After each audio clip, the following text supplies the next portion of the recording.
friend introduced this young man to the Civil Air Patrol, and he has been a member ever since. He currently holds the ranking of Cadet Chief Master Sergeant. The United States Air Force Auxiliary Group focuses on three main things: aerospace education, cadet programs, and emergency services. During his involvement with the Civil Air Patrol, he's completed 4 basic encampments. All volunteer, served as a Connecticut Wing Cadet Advisory Counselor for 1.5 years, and attended and completed the Civil Air Patrol National Honor Guard Academy. Outside of the Civil Air Patrol, one of his most notable achievements was working with FEMA on the national test of the Emergency Alert System on November 9, 2011.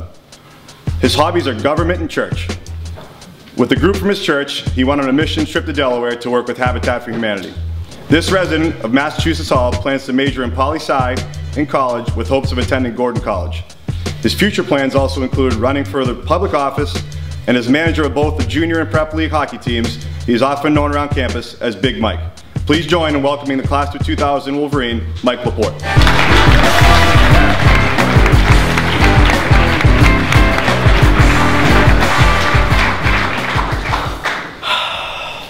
Wow. That was one of the warmest welcomes that I've ever received, well, anywhere. Really want to thank Coach Lounsbury for that just amazing introduction. Thank you so much for that, and thanks to everybody for the applause. Unfortunately today I don't have all the time in the world here, so I'm going to try to make this quick. I'm not here to address only the leaders in here, like some of the previous speakers were. I'm here to talk to everyone. And I'm going to start with the men in here that consider themselves grunts in part of a grander plan. That's right. I'm here to talk to the followers. I want to remind you that as grunts, I use the air quotes on that again, you have a very important job. And I want you to listen, because with this knowledge, you'll become leaders sooner and later in some form or another. Now for the athletes in here, raise your hands if you are in or have been in a form of a leadership position. Leadership being where you will listen to or follow an order of yours. Raise your hands. Okay? So, out of all you guys, my first question from everybody that just raised your hand, how many of you that got that leadership position had it handed to you? Right, that's what I thought. Now, out of that same group of guys, how many of you worked for that leadership position that you are held or are holding of some form or another? How many of you worked for it? There you go.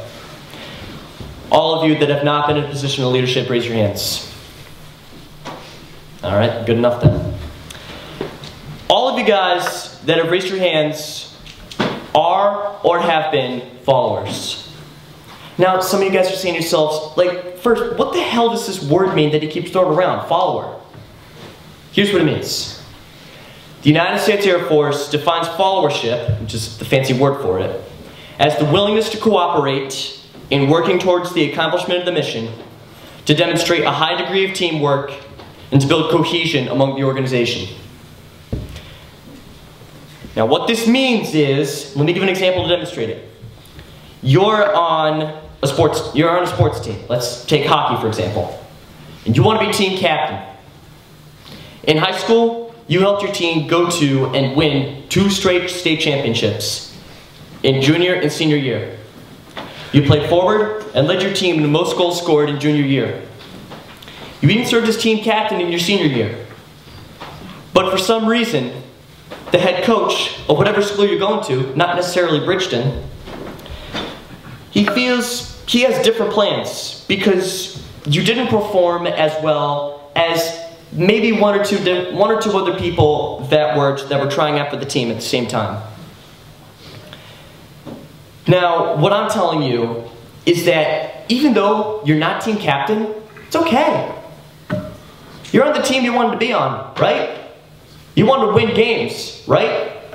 You want to score a goal or two every game, right?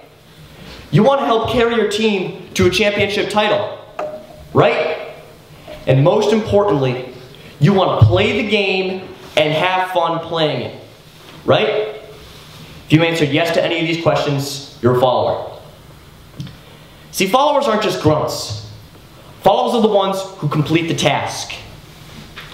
Now, I'm going to talk a little bit about something that I've done as CAP quite a few times as a volunteer, which Coach Lonsbury mentioned.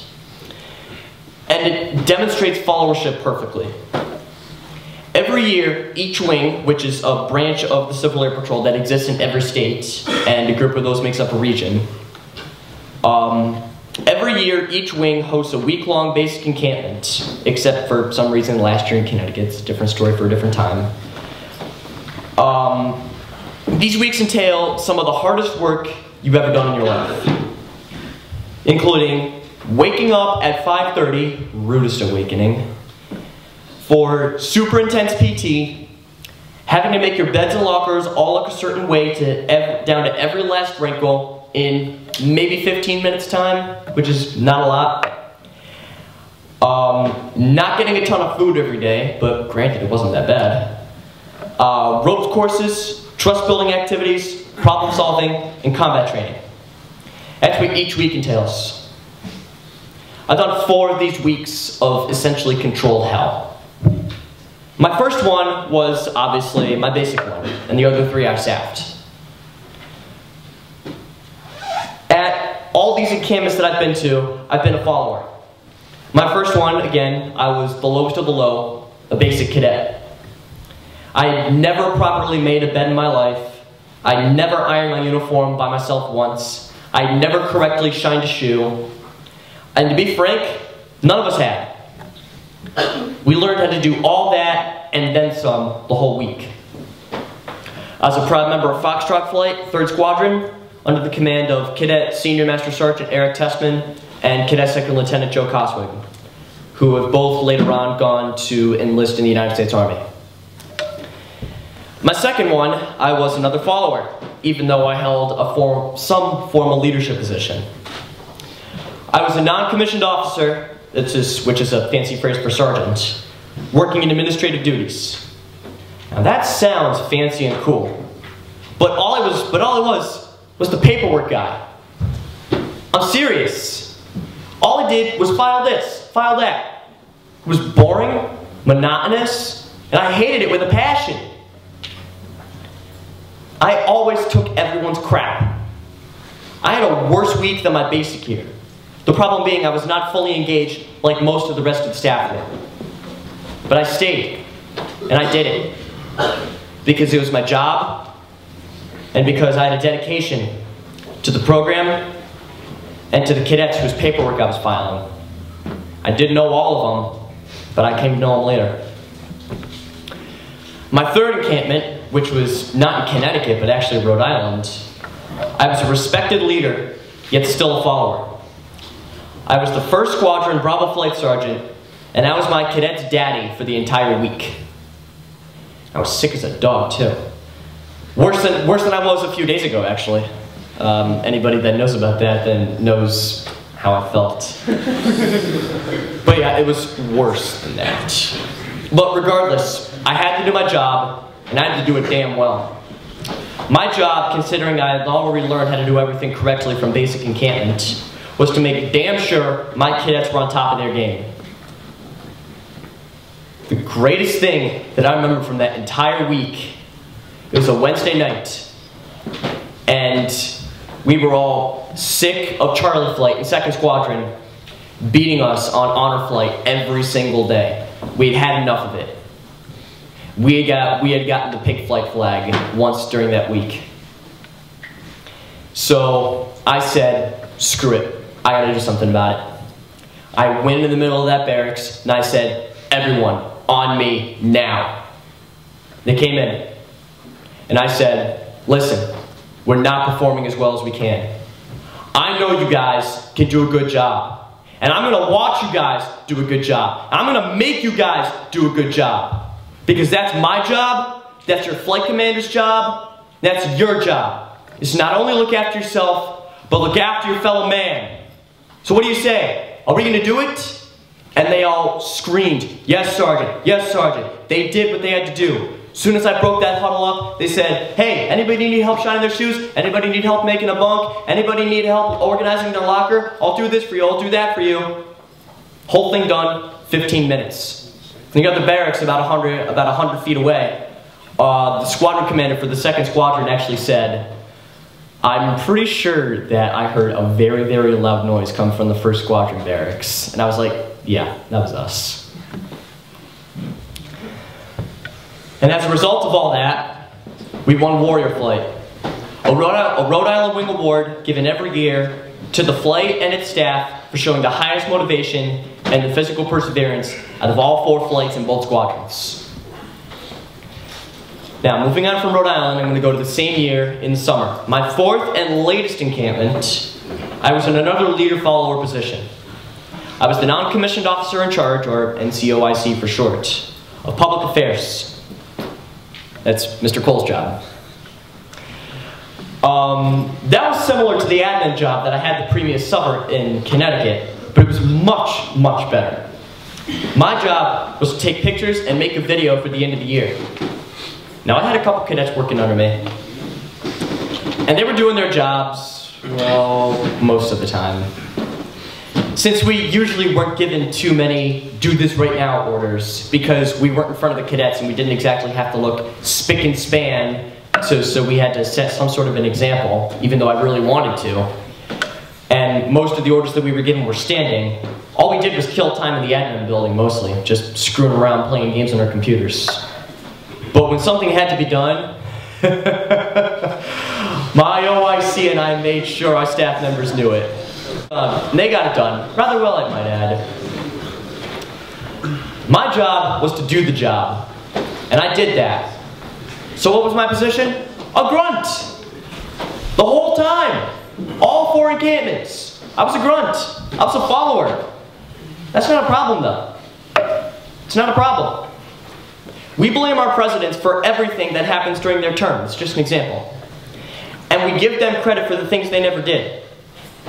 We give credit to the presidents for killing men like Osama bin Laden, Saddam Hussein, Adolf Hitler, and others. But the question is, was the President of the United States in that room? Did he hold the weapon of execution? And did he make the kill? No, he didn't. It was his subordinates, the members of the military, that were in that room. They held the weapon, and they made the kill. Members of SEAL Team 6 killed Osama bin Laden. An executioner of the Iraqi government that was not their president killed Saddam Hussein. Adolf Hitler committed suicide under pressure by American and Soviet forces. Barack Obama didn't kill Osama bin Laden himself. George Bush didn't kill Saddam Hussein himself.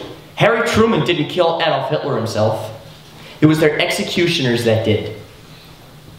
The men that these administrators asked to kill the targets, not the administrators themselves. Let me go to a football reference. A well-rounded quarterback isn't going to say he won a state championship. He's going to say his team won the state championship under the leadership of him, his offensive coordinator, and his head coach. If you were in a leadership position and you made a rather amazing accomplishment, would you take all the credit for yourself? No? Was it the team that did it? Exactly. Good leaders and good followers, good leaders don't take all the credit that their followers did for them. A good leader will give the credit to the follower that did the work for him. Because he gave him an order, and he expected that order to be done a certain way in a certain time. And when they do that, they get their credit. That's how it works. Anyone here that thinks they're capable of more, and their leaders won't give it to them, don't fret. You've got all the time in the world to do something amazing.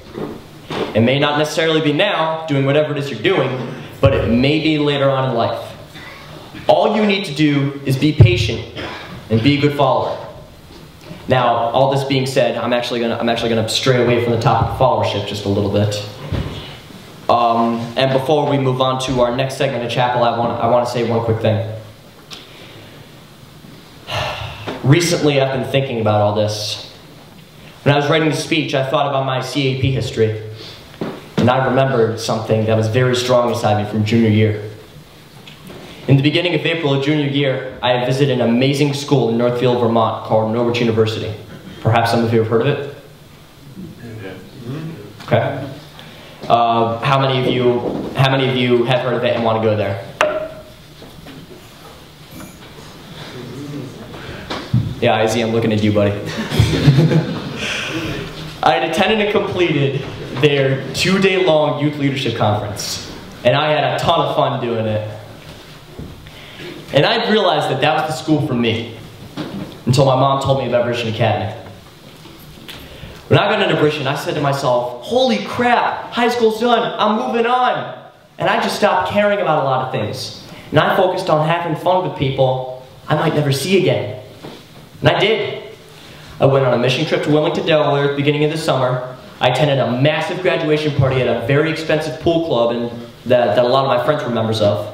I went to my senior ball with a beautiful girl after not going to my junior prom, and the list goes on and on and on and on.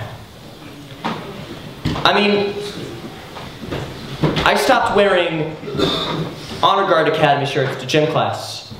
By March, I'd forgotten about Norwich. My grades slipped.